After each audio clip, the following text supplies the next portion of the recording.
Sir ఇప్పుడు ముఖ్యమంత్రి చంద్రబాబు నాయుడు ఈ 6 గ్యారెంటీలు తీసుకొచ్చి ఉన్నారు. అయితే ఈ 6 గ్యారెంటీలు ఆయనకి గుదిబండగా మారాయి అని చెప్పేసి కొన్ని కథనాలు వస్తున్నాయి.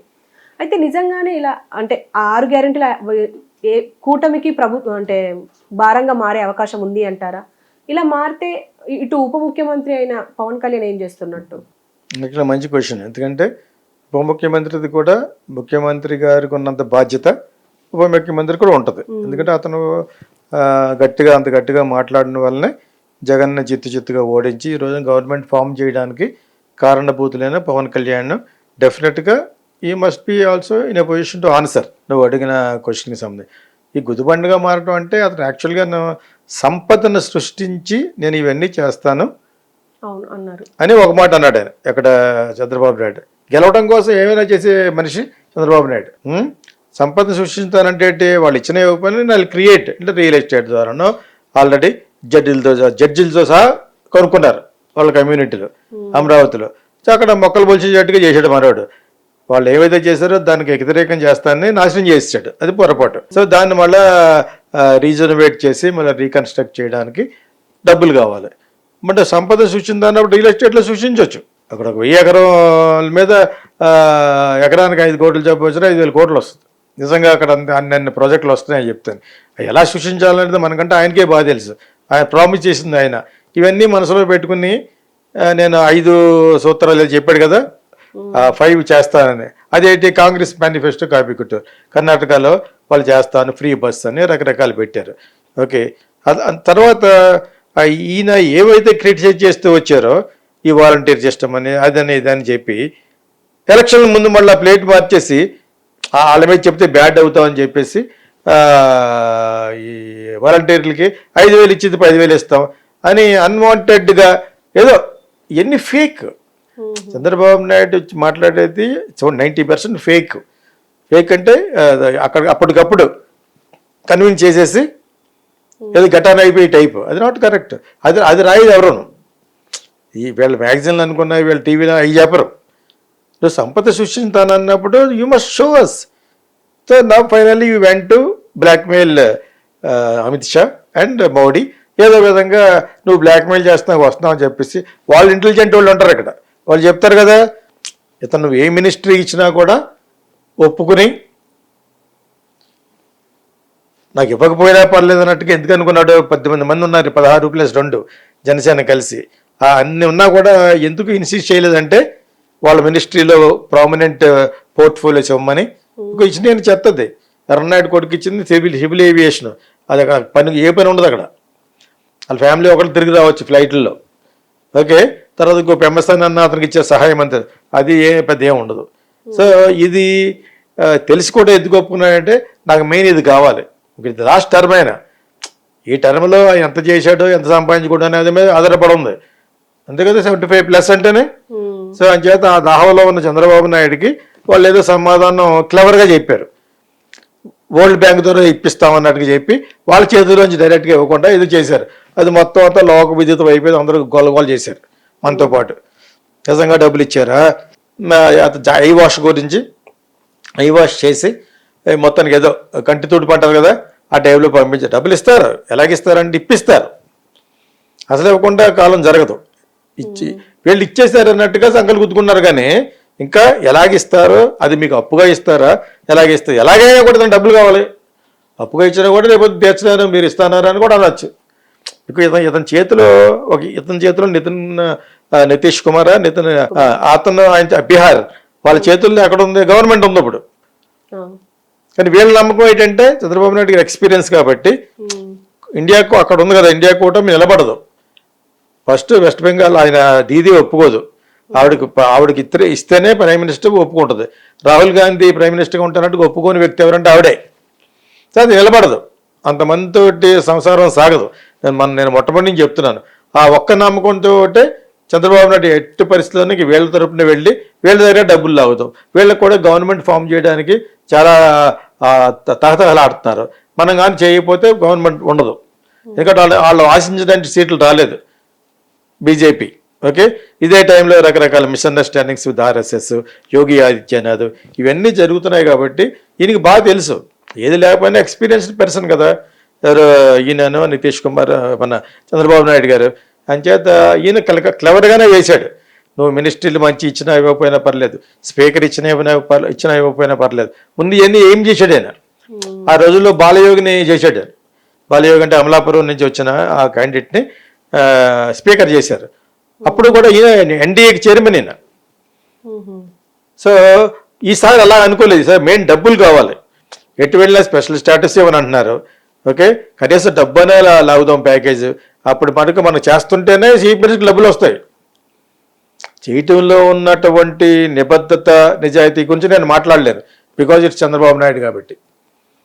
వాళ్ళు కూడా అడగరు, ఎందుకంటే నువ్వు ఏదో విధంగా నాకు సపోర్ట్ చేసావు అని చేత we will try to give you అని, you take from world bank, you take from this అని అంటున్నారు. మరి ఎంతో నిజం. ఇంక్లూడింగ్ నిర్మలా సీతారామన్ని రకరకాల క్వశ్చన్లు వేస్తే చేతుల మీద, ముఖం మీద చేతులు పట్టుకుని తల కూడా పైకి ఎత్తని పరిస్థితుల్లో రాహుల్ గాంధీ క్వశ్చన్ చేశాడు. మోడీ గారు అయితే లేచి వెళ్ళిపోయాడు. వెస్ట్ బెంగాల్ వాళ్ళు ఉతికారేశారు. వాళ్ళు యాక్చువల్గా కొంచెం తెలివైన వాళ్ళు, చాలా చాలా బాగా మాట్లాడారు. మాట్లాడిన పాయింట్లో 90% కరెక్ట్. దేశం అందరికీ తెలియపరిచారు. మొన్న పార్లమెంట్ సెషన్లో వాళ్ళు మాట్లాడిన మాటల కింద ట్రాన్స్లేట్ చేసి సబ్ టైటిల్ చేశారు కాబట్టి దేశం అంతా తెలిసిపోయింది.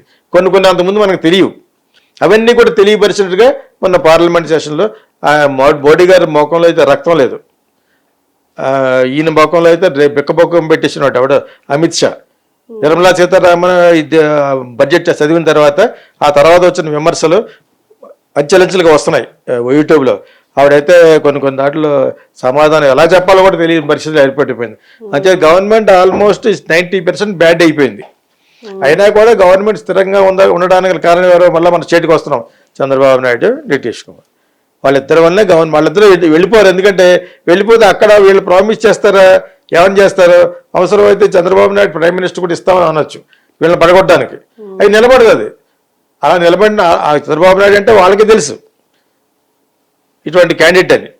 ఓకే, సో వాళ్ళు నిలబడి మన్నాడే విత్డ్రా చేసుకుంటుంది ఇది బెంగాల్ సీఎం మమతా బెనర్జీ. అంచేది ఈయనకి అన్నీ తెలుసు, అన్ని పన్నోడే. అప్పుడున్నప్పుడు అప్పుడు ఎన్డీఏకి చైర్మన్గా చంద్రబాబు నాయుడు గారు ఉన్నప్పుడే మన మోడీ గవర్నమెంట్ పడిపోతుంటే హెల్ప్ చేయమని అడిగాడు ఎవరు, అటల్ బిహారీ వాజ్పేయి గారిని. అడిగితే నా చేతుల్లో లేదు, ఎన్డీఏలో ఉంది కదా చంద్రబాబు నాయుడు అడిగంటే ఈయన 5 నిమిషాలు కూడా ఇంటర్వ్యూ ఇవ్వలేదు. ఆ కక్ష వల్ల ఇప్పటి వరకు ఈయన అలా పెట్టుకుంటూ వచ్చారు. ఈ రోజున గవర్నమెంట్ నిలబడ్డానికి కారణం అయ్యారు కాబట్టి జగన్ అవుతాడు అనుకునేవాళ్ళు, అతను ఈ 15 అతనికి వస్తాయనుకునేవాడు, ఈ 12 అతను చెప్పిన మీకు అతను రాదని తెలిసిపోయిన తర్వాత ఇంక ఇప్పుడు చంద్రబాబు నాయుడు మీద పడ్డాడు. లేకపోతే మరొకటి వరకు కేసీఆర్ను జగన్ కలిసి బీజేపీతో కలిస్తేనే జైలుకి వెళ్ళాడు అతను. ఎవరు? మన చంద్రబాబు నాయుడు గారు. ఇవన్నీ మళ్ళీ ఎందుకు చెప్తానంటే, చంద్రబాబు నాయుడు అంటే వ్యక్తిగతంగా ఇష్టపడిన వ్యక్తి ఎవరన్నా ఉంటే మోడీ. బట్ అక్కడ కరెక్ట్, వాళ్ళు కరెక్ట్ కాదు, డబుల్ గేమ్ ఆడారు. జగన్ అలా మెయింటైన్ చేసుకుంటూ అప్పుడప్పుడు డబ్బులు అంతా తీసుకుంటూ అమిత్ షాను అతను కలిసి ఆడిన నాటకం ఇదంతాను. లాస్ట్లో అతనికి హ్యాండ్ ఇచ్చారు. హ్యాండ్ ఇచ్చినట్టు కాకుండా ఇంకా నువ్వు కావాలి మాకు, ఎందుకంటే రాజ్యసభలో 11 సీట్లు ఉన్నాయి, ఇక్కడ ఒక 4 సీట్లు ఉన్నాయి, 15 సీట్లు ఉన్నాయి కదా. మరి ఇంకా 2 years బతుకు, దానికి లైఫ్ ఉంది.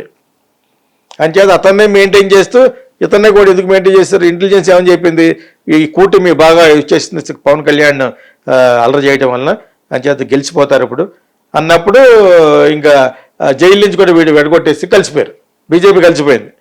సో ఇవన్నీ కూడా తెలియని చిన్నపిల్లడు చంద్రబాబు నాయుడు గారు వీళ్ళందరికంటే ఎక్స్పీరియన్స్ ఉన్నవాడు. ఆయన దగ్గర ఇంకా ఇటువంటి పని చేయవు.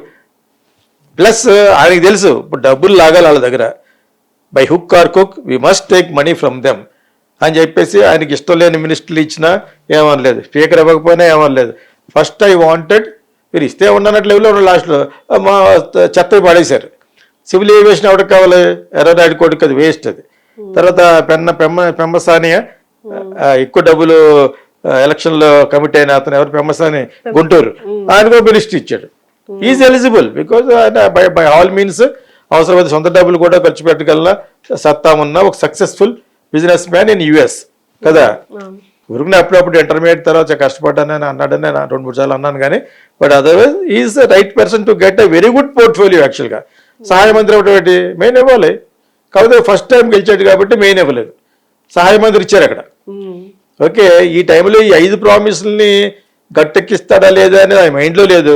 అతను ఏం చేస్తున్నాడో కూడా ఏమి తెలియని ముఖంలో కూర్చున్నాడు ఉప ముఖ్యమంత్రి.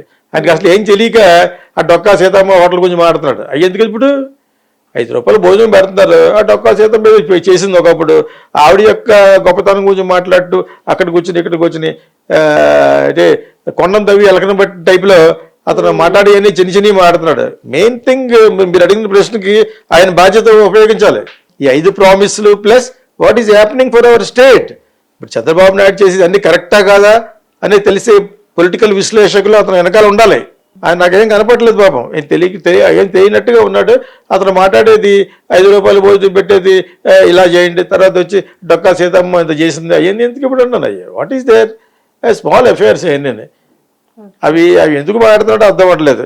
ఇంకా ఎలక్షన్ ముందు మాట్లాడి ఈ అమ్యాచ్యూరిష్గా ఉంటాయి కదా అవి మాట్లాడుతున్నాడు. ఇక్కడ 5 ప్రామిస్ల గురించి you must take initiation. And also what extent Chandrababu Naidu చేస్తాడన్నది you must be in a position to question. అందుకనే మొట్టమొదటి నేను మొత్తుకున్నాను 50 సీట్లు 60 సీట్లు గెలిచుంటే బాగుంటుందని. ఓకే, జరిగిపోయింది. ఇప్పుడు you must be in a position. ఆయన క్వశ్చన్ కాదు, అంత స్టేట్కి మంచి జరగాలి, ప్రజలకు మంచి జరగాలి అనేది కదా ఆయన యొక్క సిద్ధాంతం పవన్ కళ్యాణ్. అది ఎక్కడ కనపడలేదు కదా. చంద్రబాబు నాయుడు దగ్గర ఇవన్నీ సాగవు. కావాలని అతను ఉప ముఖ్యమంత్రి వేసి లాక్ చేశాడు, నోరుని కట్టేశాడు. ఉప ముఖ్యమంత్రి పాత్రే లేదు నా ఉద్దేశంలో. ఆ పంచాయతీరాజ్ అనేది ఒక మంచి పోర్ట్ఫోలియో తప్పితే అందులోనే ఆయన ఏం చేస్తున్నా అనేది బయటకు రావట్లేదు మీడియా. ఇదంతా పెద్ద సీక్రెట్ ఏజెన్సీ ఇది చంద్రబాబు నాయుడు అంతా. వాళ్ళ యొక్క ఛానల్స్లో ఎవరెవరి గురించి మాట్లాడాలో, పవన్ కళ్యాణ్ ఎక్కువ ఎందుకు చూపించకూడదు అన్నీ వాళ్ళు ప్లాన్ చేస్తాడు అతను. మీడియా మేనేజ్మెంట్ చేసే వ్యక్తుల్లో ఈనాడు కాడి నుంచి ఎక్కువ మేనేజ్ చేయగల శక్తి చంద్రబాబు నాయుడుగా ఉంది. అండ్ లోకేష్ పక్కన ఫ్యూయల్ ఇన్ ద ఫైర్. అదేందా ఇది జరుగుతుంది. ఉప ముఖ్యమంత్రి షుడ్ కమ్ అవుట్.